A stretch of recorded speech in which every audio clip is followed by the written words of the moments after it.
É sempre uma tarefa desafiadora homenagear nossos pais e conter a emoção. Talvez por isso, pai seja uma palavra curta, um monossílabo, porque não dá para expressar a grandeza deste ser, desta inspiração, em palavras, de tão profunda a relação que temos com eles por toda a nossa vida, até mesmo quando eles já partiram, deixando o seu legado para orientar as nossas vidas. Mas hoje é Dia dos Pais e o assunto não pode ser outro, posto que esta data tão importante não pode passar despercebida.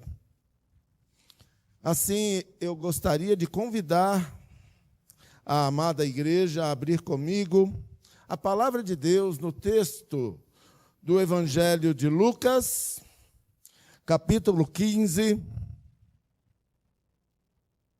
de 11 a 32. Um texto muito conhecido na Bíblia, que cada vez que lemos traz coisas novas ao nosso coração para a nossa edificação. O texto que está escrito aqui é a parábola do filho pródigo, a parábola do filho esbanjador. Mas, na verdade, poderia ser a parábola do grande pai. Porque o que há de melhor é a ação deste pai, que nós vamos abordar na meditação que faremos após a leitura. E foi Jesus que ensinou esta parábola. Continuou: certo homem tinha 2 filhos. O mais moço deles disse ao pai: Pai, dá-me a parte dos bens que me cabe. E ele lhes repartiu os haveres. E passados não muitos dias, o filho mais moço, o caçulinha, ajuntando tudo que era seu, partiu para uma terra distante e lá dissipou todos os seus bens, vivendo dissolutamente. Depois de ter consumido tudo, sobreveio àquele país uma grande crise, uma grande fome, e ele começou a passar necessidade.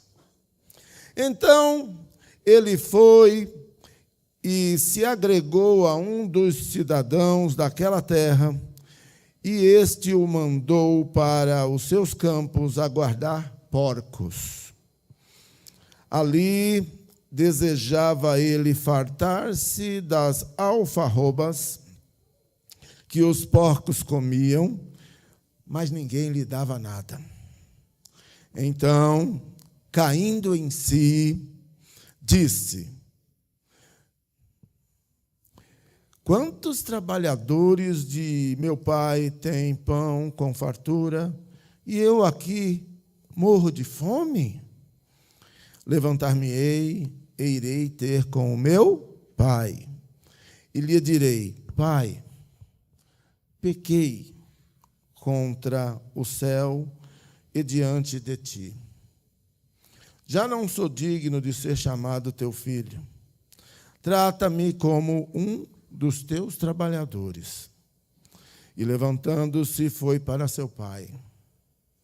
Vinha ele ainda longe, quando seu pai o avistou. E compadecido dele, correndo, o abraçou e o beijou. E o filho lhe disse: Pai, pequei contra o céu e diante de ti. Já não sou digno de ser chamado teu filho. O pai, porém, disse aos seus servos: Trazei depressa a melhor roupa, vestiu, ponde-lhe um anel no dedo e sandálias nos pés. Trazei também e matai o novilho cevado. Comamos e regozijemo-nos, porque este meu filho estava morto e reviveu. Estava perdido e foi achado. E começaram a regozijar-se. Ora, o filho mais velho estivera no campo, e quando voltava, ao aproximar-se da casa, ouviu as músicas e danças. Chamou um dos criados e perguntou-lhe o que era aquilo. E ele lhe informou: veio teu irmão e teu pai mandou matar o novilho cevado, porque o recuperou com saúde. Ele se indignou e não queria entrar. Saindo, porém, o pai procurava conciliá-lo. Mas ele respondeu a seu pai: há tantos anos que te sirvo sem jamais transgredir uma ordem tua, e nunca me deste um cabrito sequer para alegrar-me com meus amigos, com os parças. Vindo, porém, esse teu filho, que desperdiçou os teus bens com meretrizes, tu mandaste matar para ele o novilho cevado.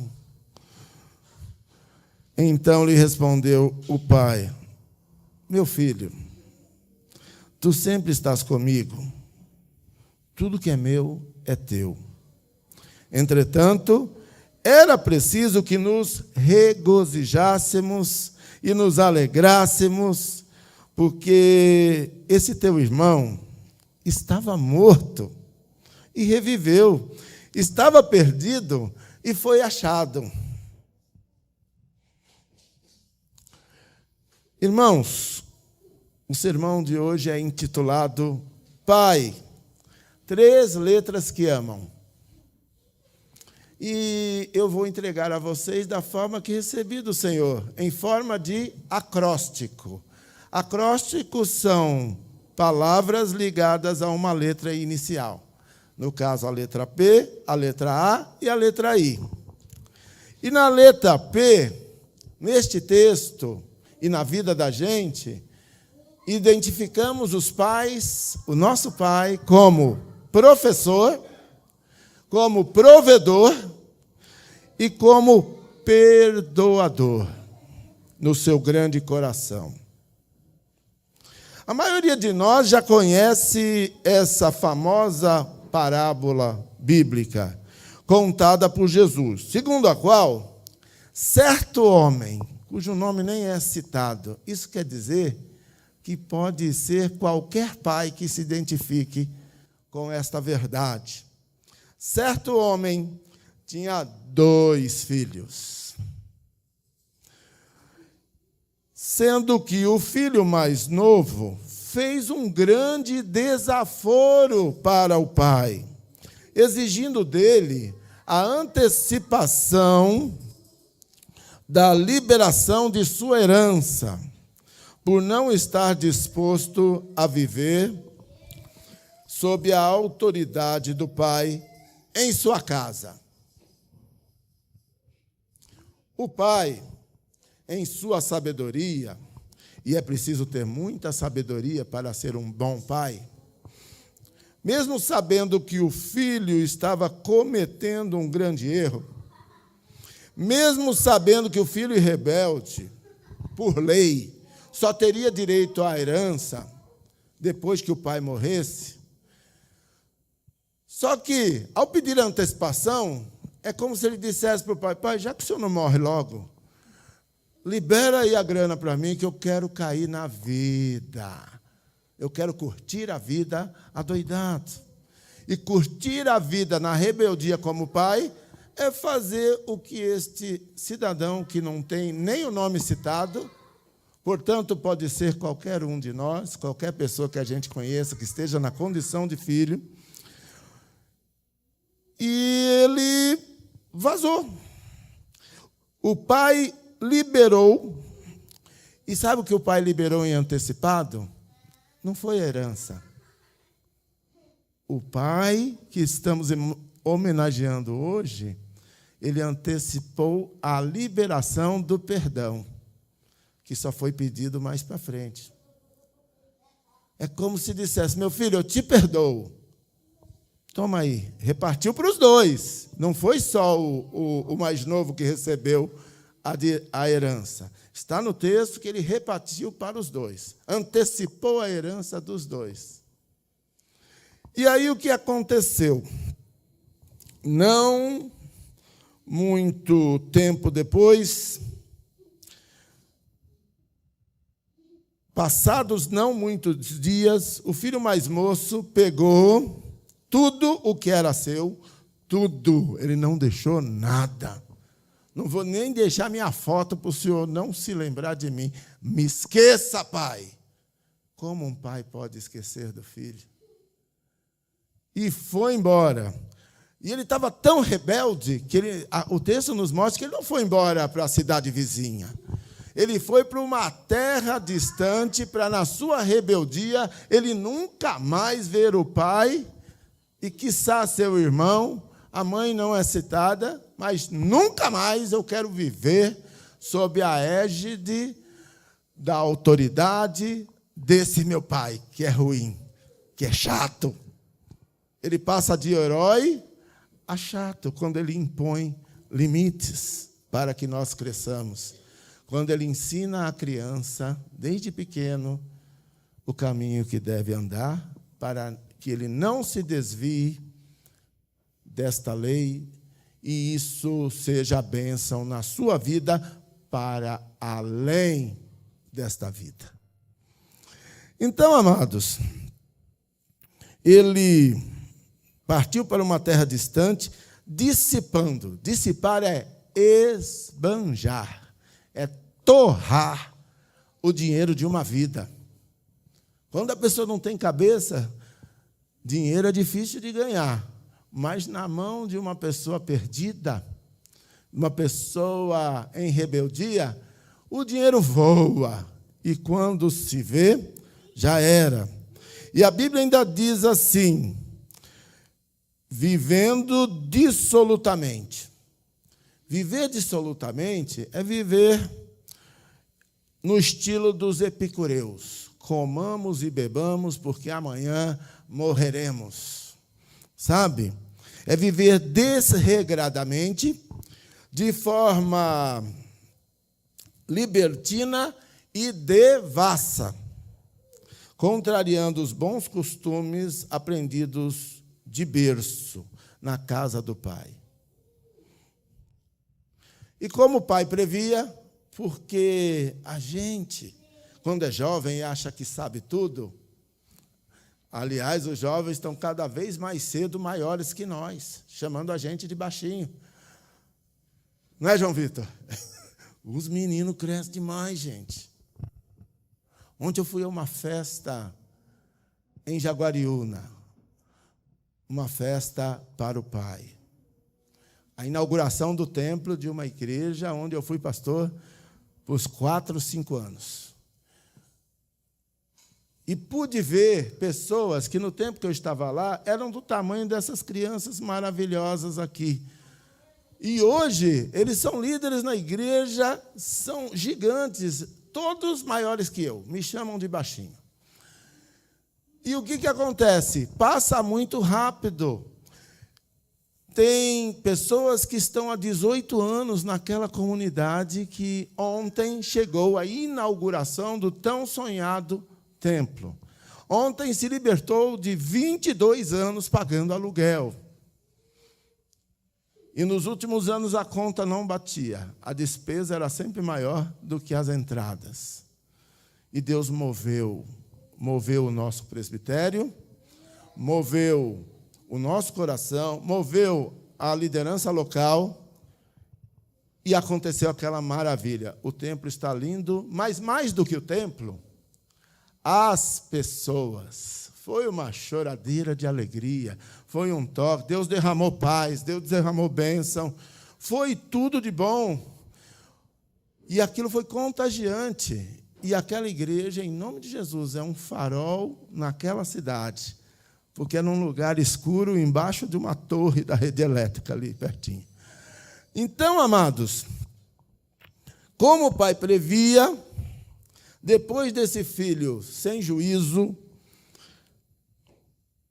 ter consumido tudo, veio a crise. E o fundo do poço começa quando bate aqui, quando a fome vem. E esse menino, esse rapaz, teve que trabalhar. Não queria trabalhar na casa do pai, foi trabalhar num subemprego. O emprego mais indigno na cultura judaica. Ele arrumou um emprego de cuidar de porcos. O judeu não come porco. O porco não está ali à toa. E não só isso, né? Chegou ao ponto mais alto da degradação humana, o que na nossa cultura é no fundo do poço, foi quando ele sentiu vontade, sentiu inveja dos porcos. Trabalhar com porco já é difícil. Cheira mal, né? Principalmente naquele tempo. Agora, sentir inveja dos porcos, sentir vontade de comer as alfarrobas, e tive a preocupação, o que é alfarroba? Não é da nossa realidade. Alfarrobas são vargens grandes, pisadas pelos homens para alimentar o gado e os porcos. E os porcos comiam.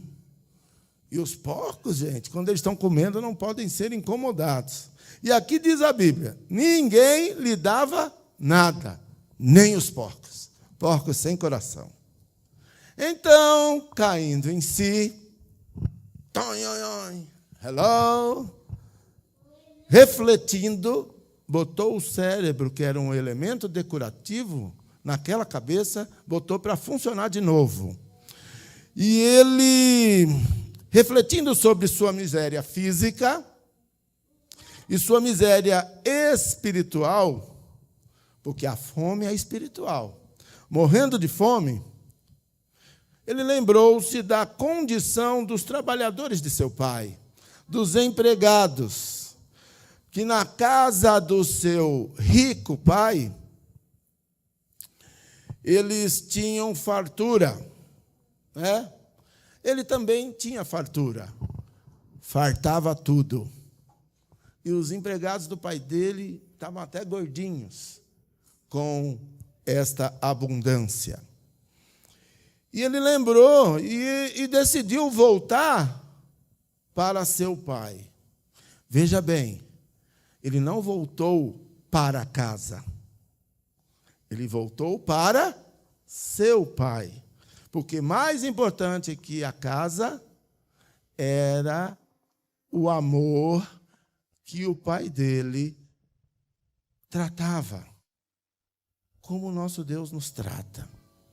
Então, amados, ele arrependeu-se, voltou para o seu pai, já não com o nariz empinado, porque Deus resiste aos soberbos, mas humilhando-se perante ele e pedindo perdão, submetendo-se à sua autoridade.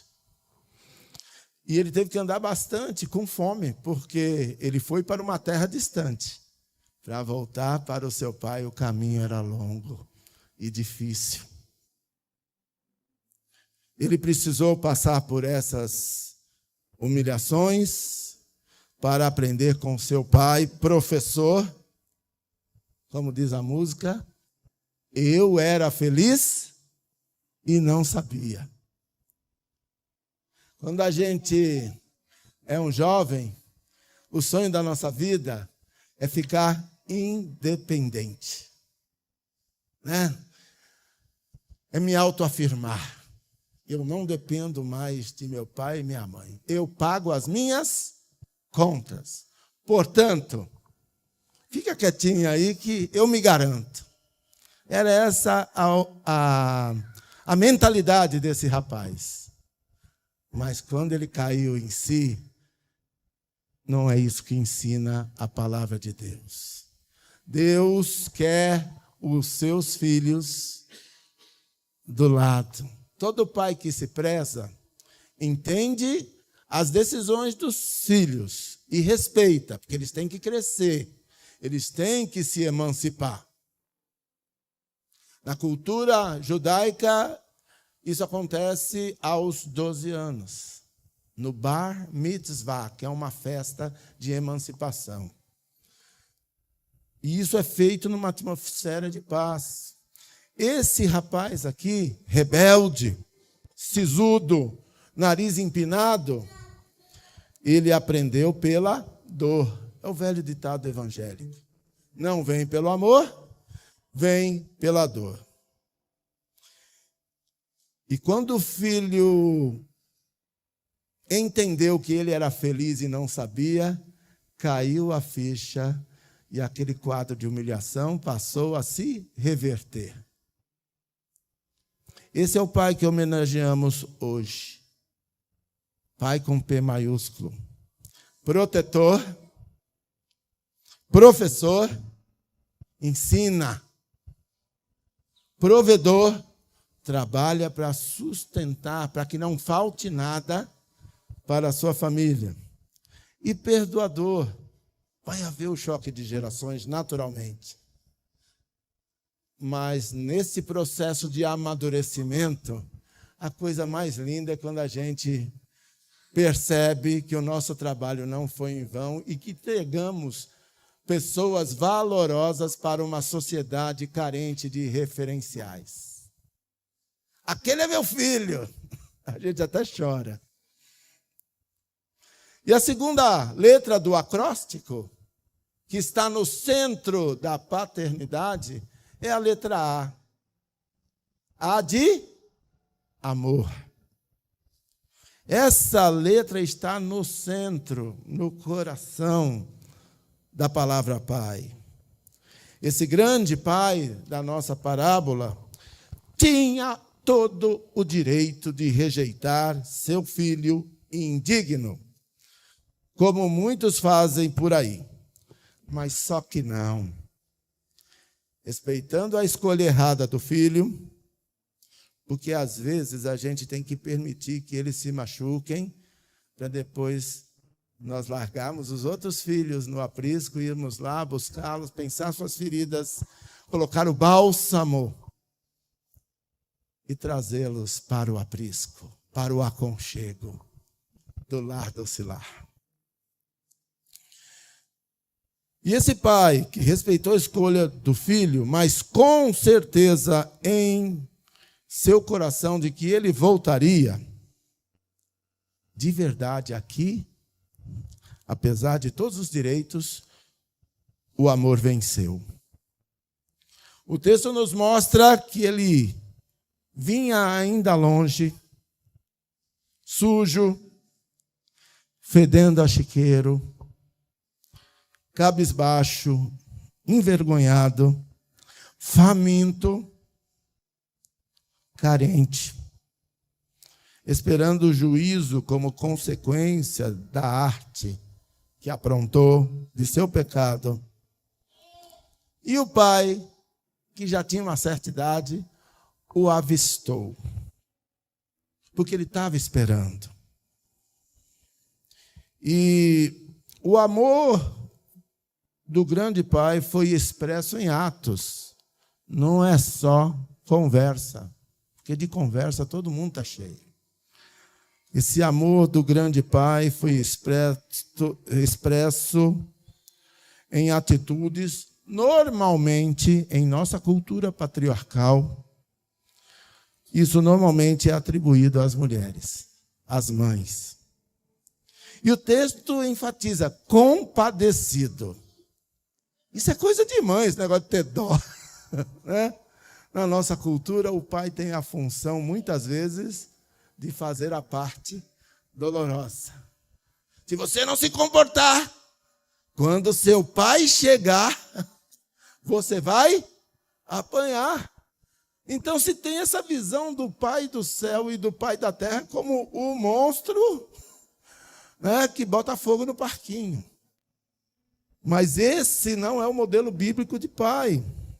Esse grande pai, compadecido dele, fez uma coisa improvável para nós mais velhos. Ele saiu correndo. Já pensou um velho correndo? Até as dores, das limitações do nosso corpo por conta da velhice, a gente esquece quando é a vida de nosso filho que está em jogo.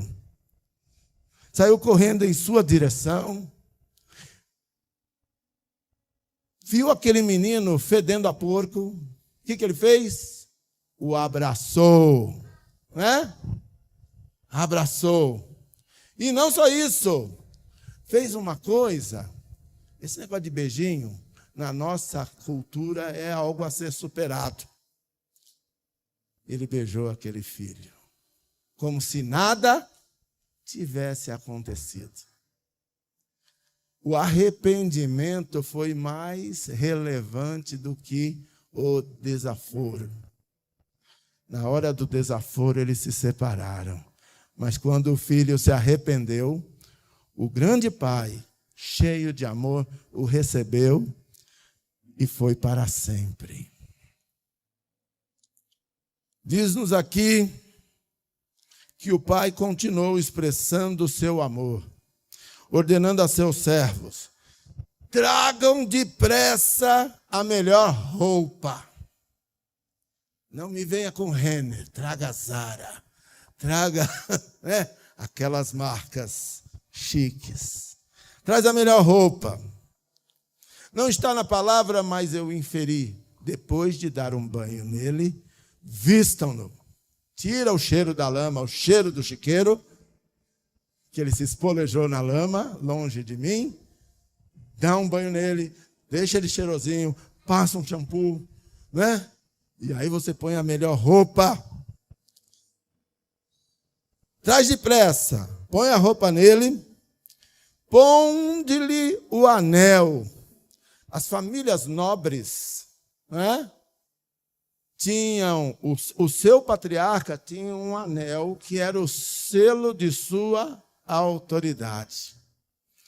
Quando se coloca o anel do patriarca no filho, nós estamos restituindo a sua condição de honra em ser nossa descendência, em ser filho da nossa família. Deus, quando nós nos convertemos, Ele sela a nossa vida com o selo do Espírito Santo, que nos ensina como é que se vive. Também começou a festa, porque o nosso Deus, diferente do que muita gente pensa, nosso Deus gosta de festa. Providenciou o cordeiro para ter o churras. Quem comeu churrasco hoje? Alguém? Ou foi só eu? Meus filhos fizeram o churras. E foi muito bom, né? Estou mais gordinho, tomei 2 injeções, mas estou zerado e feliz. Valeu a pena. Sabe? Começou a festa. E festa para Deus, não é, pastora? Tem música. Ela não está tocando para preencher. Está rolando uma festa espiritual aqui. E não teve só festa, né? As músicas. Tinha as danças. Os servos, ao ver aquilo, dava aquele passinho assim, né? Eu estava me segurando aqui. A gente que tem uma origem mais pardinha, ligou a música, a gente já começa a balançar. E conforme o ritmo, és tu, velocidade 6. Foi festa abundante, festa de regozijo.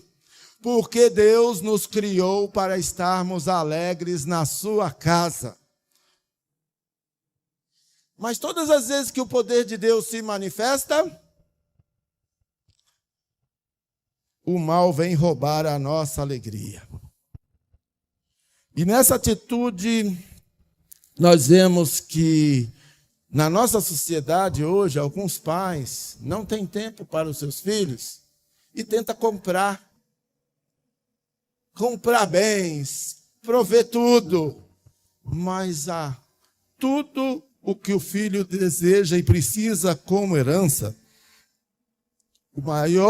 O amor de pai é a maior herança que um filho pode receber. Como cantar as crianças. O pai que homenageamos hoje, nos Dias dos Pais, tem o amor que gera atitudes amorosas, que não fica só na conversa, como a sua maior virtude. Mas aí vem o problema. Por quê? O inimigo do pai, o inimigo dos pais, estão sempre por aí, nas surdina, nas escuras, não participam da festa e querem criar problema. E aí o I, que é o último acróstico, o nosso pai é inteligente, influente, ele influencia a bênção na vida dos seus filhos e ele é incomparável. O pai que você tem, o pai da terra, pode não ser perfeito, mas ele é o melhor pai que existe na terra. Diga isso por fé. Tome posse dessa bênção. Se teu pai tem algumas coisas que precisam ser acertadas, ore por ele e o ajude. Clama a Deus por seu pai. E sabe, é preciso ser muito inteligente como pai, além das outras virtudes já citadas, para lidar com a truculência do filho mais velho, que também se rebelou contra o pai, acusando de ser injusto, passando a mão na cabeça do caçula ao recebê-lo e indiferente à sua fidelidade. Indiferente à fidelidade do filho mais velho, que ficou lá aturando a ranzinzice do veinho. O filho mais velho, que também já tinha recebido a sua parte da herança, também precisava conhecer o caráter amoroso do pai e ser transformado pela sua bondade, pois tinha um ranço mortal com o seu irmão. E o pai teve que tratar essa questão com muita inteligência, fazendo-o compreender que o seu amor, o amor do pai segundo o coração de Deus, é incondicional para com todos os seus filhos. O filho mais velho era tão indigno quanto o caçula em sua rebeldia, pois ele não estava com o pai por amor, ele estava por interesse. Ele também queria que o pai morresse para ele ficar com tudo. E a volta de seu irmão significava que ele ia ter que dividir o espaço. Por isso ele ficou tão bravo. O filho mais velho queria ver sangue. Na briga de crianças, nós vemos assim. Acontecia lá em casa, não sei se acontecia na casa de vocês. Um denunciava: meu irmão fez arte. Bate nele, pai, bate nele. Normalmente eu era o mais velho, o que mais apanhava, mas eu aprontava. Em sua inteligência, sua incomparável sabedoria, o pai que homenageamos hoje é influência inspiradora para a paz e união de seus filhos, perdoando a sua impulsividade juvenil, amando-os imparcialmente, protegendo-os, e quem ama impõe limites, Porque se ele não aprender com o pai, ele vai aprender na vida. E é muito mais doloroso. E convidando-os a celebrar a vida na sua presença, em sua casa. O pai da nossa parábola é Deus. Que bom! Que nos criou a sua imagem e semelhança, para que miremos o seu grande exemplo. Porque um exemplo vale mais do que 1000 palavras. E sejamos pais que, apesar de nossas imperfeições, cresçamos na prática das virtudes do Pai perfeito, nosso Pai do céu. Quero concluir esta homilia, que por mais que eu tente ser impessoal, não dá, porque esse é um dia muito especial para mim. E eu gostaria de testemunhar a experiência marcante que tive com o meu finado pai. Meu finado pai que teve o privilégio de contar com a não teve o privilégio de contar com a convivência do seu pai da terra. Mas ele tinha em seu coração a bondade do Pai do céu. Meu pai não conheceu o pai dele. A mãe dele morreu aos 13 anos e ele ficou sozinho no mundo do ponto de vista físico. Mas Deus deu a ele os melhores dons. Meu pai sozinho, ele aprendeu a tocar sanfona, aprendeu a tocar violão. Meu pai falava inglês, aprendeu sozinho, falava francês, entendia de latim, que ele estudava. Meu pai eu tenho muito orgulho de falar isso. Meu pai foi o maior infante da Força Aérea. Quando vinha o presidente, o homem mais poderoso do mundo, a delegação dos Estados Unidos da América, sabe quem era o intérprete? O meu pai. E ele influenciou muita gente. Só que meu pai era rústico. Ele não teve o colinho bonitinho. Não, a vida foi dura com ele. E por conta disso, eu era um revoltado. Eu saí de casa muito jovem. E saí porque não dava para conviver com aquele velho. Eu achava que eu sabia tudo e não aceitava mais os limites rígidos impostos pelo meu pai. Meu pai era instrutor militar. Eu morava numa vila militar, aquela onde caiu aquele candidato à presidência. E a minha casa parecia um quartel. Era muito duro. A minha noiva, na primeira visita, ele não chamou de Paula. E ela já era Paulinha. Ele gostava demais dela. Mas ele chamava ela de soldado. Vem cá, soldado. Né? E todo mundo tinha medo do meu pai. Mas ela quebrou meu pai. Ela foi lá e deu um beijo nele. Acabou. E meu pai sofreu com a minha decisão de sair de casa. Mas a respeitou. Passaram-se 3 anos. Eu fui para um lugar distante. Fui para São Paulo. Precisei voltar para ele. Magro, doente, com fome e acometido de tuberculose. Eu tinha sido adotado por um vovozinho, tio da Paula,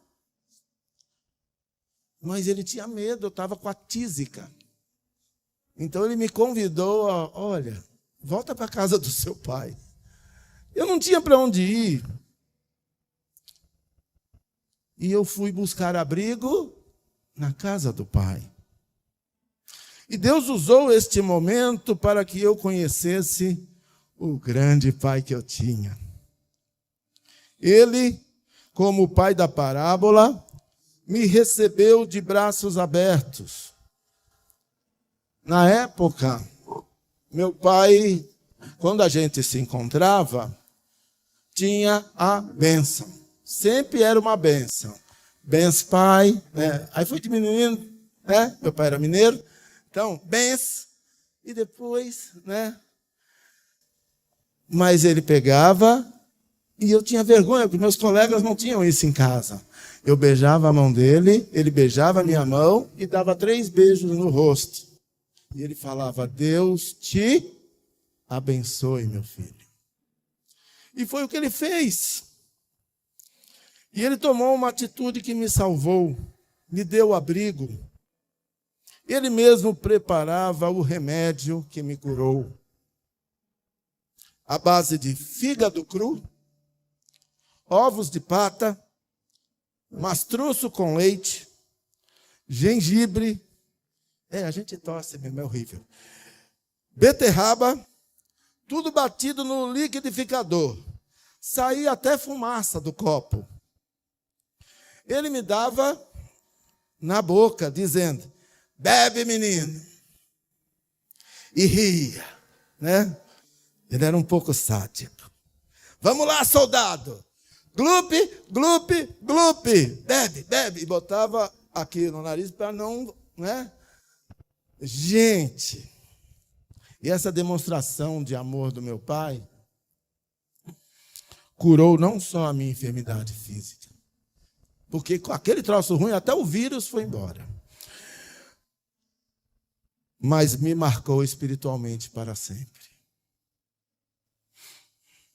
E por todo esse aprendizado bíblico, pelas lembranças de momentos inesquecíveis, e por reconhecermos as virtudes divinas na vivência abençoada e abençoadora com os nossos pais, de geração em geração, queremos homenageá-los e desejar de todo o nosso coração um feliz Dia dos Pais. Você pode dizer amém?